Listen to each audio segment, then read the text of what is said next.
Good morning, class. Today we'll start with the next topic in this chapter. It is trading on equity.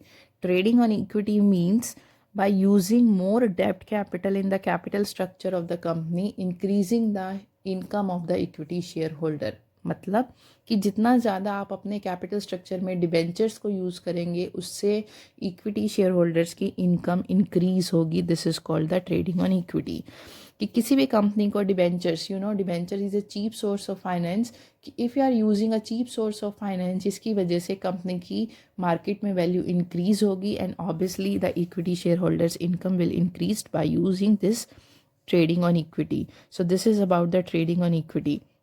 So because we said ki we are paying interest to the debentures holder, the rate of debenture holder interest is already fixed in advance, and this interest is also chargeable against profits because interest को हम tax को देने से पहले पे करते हैं और उसके बाद हम टैक्स पे करते हैं, तो हमें उसका भी एडवांटेज होता है.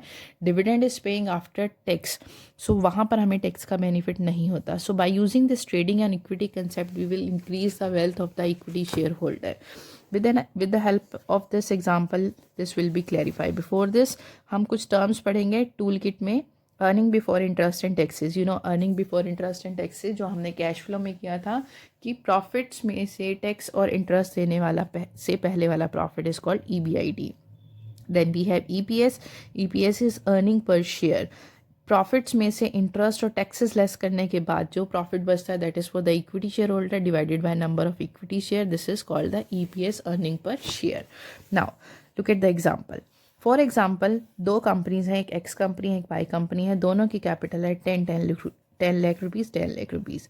फर्स्ट कंपनी की टोटल 10 लाख की कैपिटल में सभी के सभी शेयर्स हैं. सेकंड कंपनी ने 4 लाख के शेयर्स और 6 लाख के डिवेंचर्स इशू किए हैं अपने कैपिटल स्ट्रक्चर में. तो अब यहाँ पर हम कंपैरिजन करेंगे कि एक्स और वाई कंपनी में से किसकी प्राइस मार्केट वैल्यू ज़्यादा है. फॉर एग्जाम्पल, दे थॉट कि earning before interest and taxes हमें प्रॉफिट से 2 लाख रुपीज़ के दोनों कंपनीज़ को. अब एक्स कंपनी के पास डिवेंचर नहीं है तो उसको कोई भी इंटरेस्ट पे नहीं करना. वाई कंपनी के पास 6 लाख डिवेंचर है, 10% की रेट से 60,000 का वो इंटरेस्ट पे करेगी, प्रॉफिट बचेगा 140.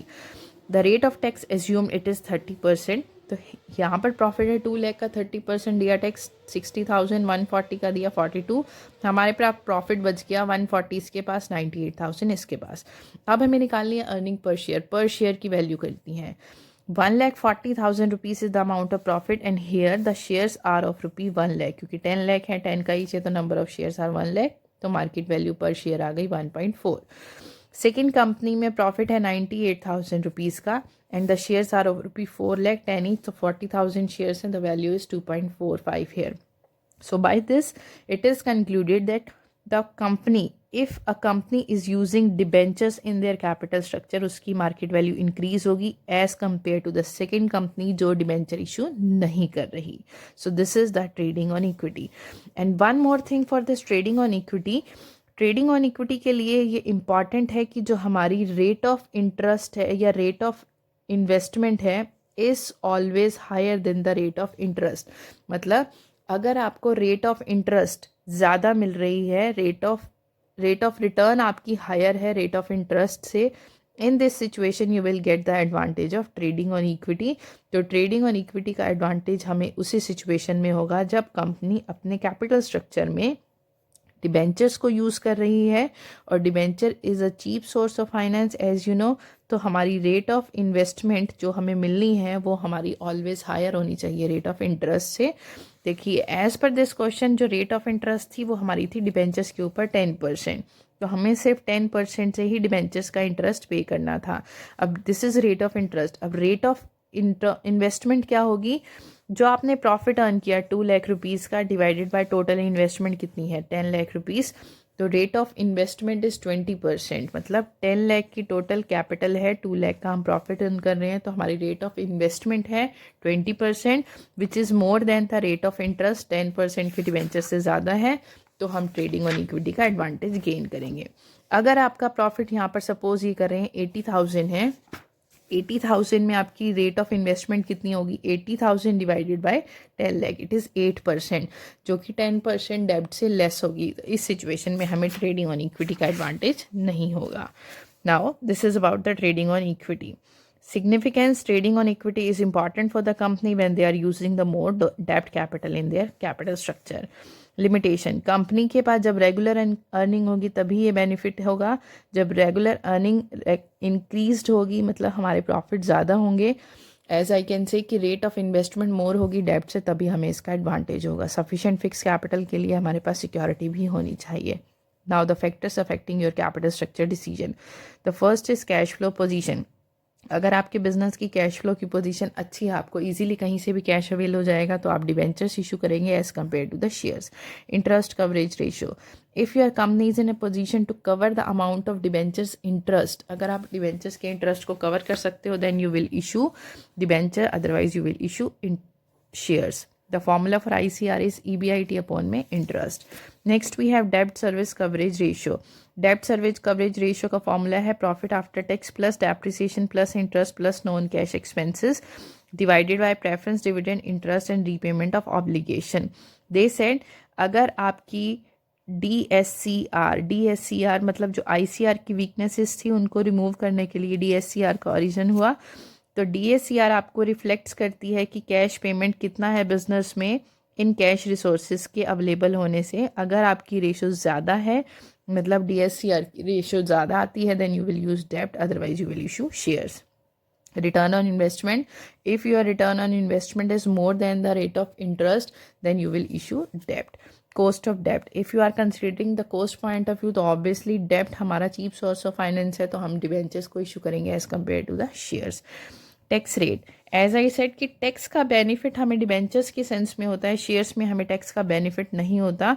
तो अगर आपको टैक्स का बेनिफिट लेना है, अवेल करना है, तो आप डिबेंचर्स इशू करेंगे, otherwise you will issue the shares. This explanation is कि इन्होंने एक एग्जाम्पल दिया. फॉर एग्जाम्पल आपने बैंक से लोन लिया 100 रुपीज़ का जिसके ऊपर रेट ऑफ इंटरेस्ट है 10%, the rate of tax is 30%.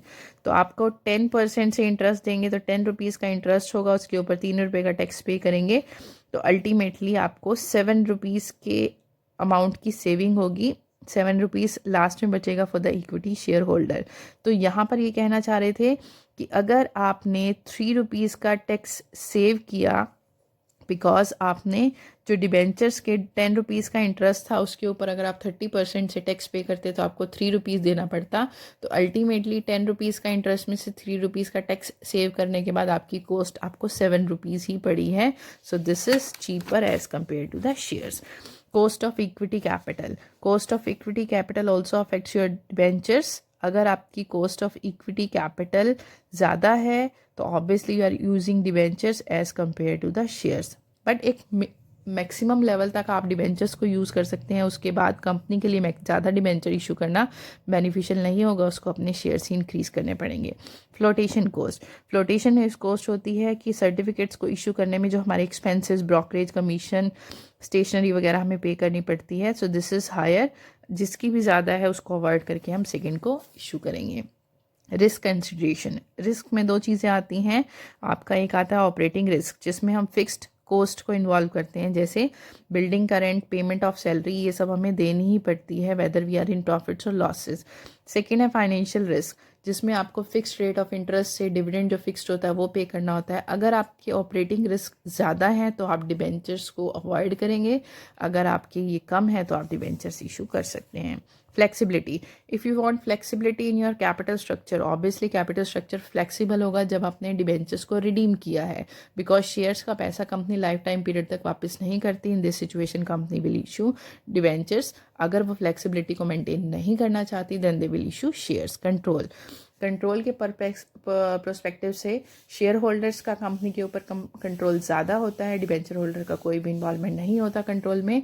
तो अगर आप अपने प्रेजेंट कंट्रोल को मेंटेन करके रखना चाहते हो तो आप डिबेंचर्स इशू करोगे, और अगर आप कंट्रोल को इंक्रीज़ करना चाहते हो then you will issue shares.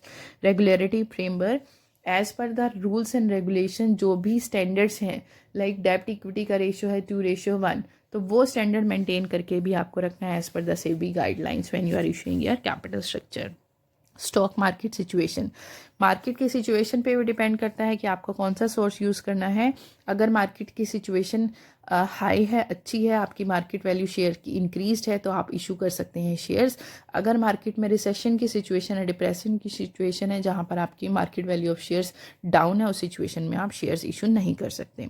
Capital structure of other companies, yes this is again the thing कि you just have to consider the competing policies, competing firm policies also, कि वो कौन सा मेथड अडॉप्ट कर रही है, एटलीस्ट आपको वो कंसीडर करना ज़रूरी है before issuing your capital structure. So this is about this chapter. Thank you so much.